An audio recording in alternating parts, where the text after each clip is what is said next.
19ാം ലോക്സഭാ തെരഞ്ഞെടുപ്പ് ഉണ്ടാകുമോ എന്ന ചോദ്യം ഉയരുന്നതുകൊണ്ടാണ് 18ാം ലോക്സഭാ തെരഞ്ഞെടുപ്പ് പ്രധാനപ്പെട്ടതാകുന്നതെന്ന് എം.വി. ഗോവിന്ദൻ മാസ്റ്റർ.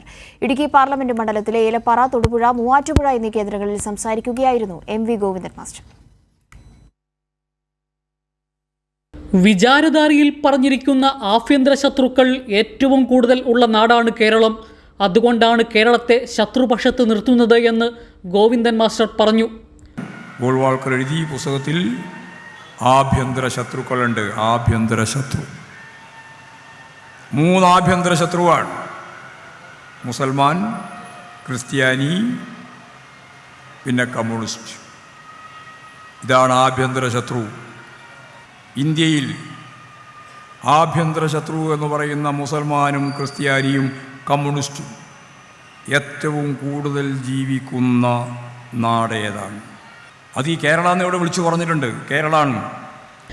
മാധ്യമങ്ങൾ ചട്ടിയെടുപ്പിച്ച് ആഘോഷിച്ച മറിയക്കുട്ടിക്ക് മാത്രമല്ല 62 ലക്ഷം ആളുകൾക്കാണ് കേരളത്തിൽ ക്ഷേമ പെൻഷനുകൾ കൊടുത്തുകൊണ്ടിരിക്കുന്നത്. എത്ര പ്രയാസകരമായ കാര്യമുണ്ടെങ്കിലും ജനങ്ങൾക്കറിയാം, ഗവൺമെൻറ്റിൻ്റെ കയ്യിൽ പണം വന്നാൽ അത് ഞങ്ങൾക്ക് ലഭിക്കും എന്ന്. അതുകൊണ്ടാണ് ഒരു മറിയക്കുട്ടിയെ മാത്രമേ കിട്ടിയിട്ടുള്ളൂ 62 ലക്ഷത്തിൽ. മനോരമയും മാതൃഭൂമിയും ഏഷ്യാനെറ്റുമെല്ലാം ആഘോഷിച്ചത് ഒരു മറിയക്കുട്ടിയുടെ പിച്ച എടുക്കുന്ന ചിത്രവും കൊണ്ടാണ്.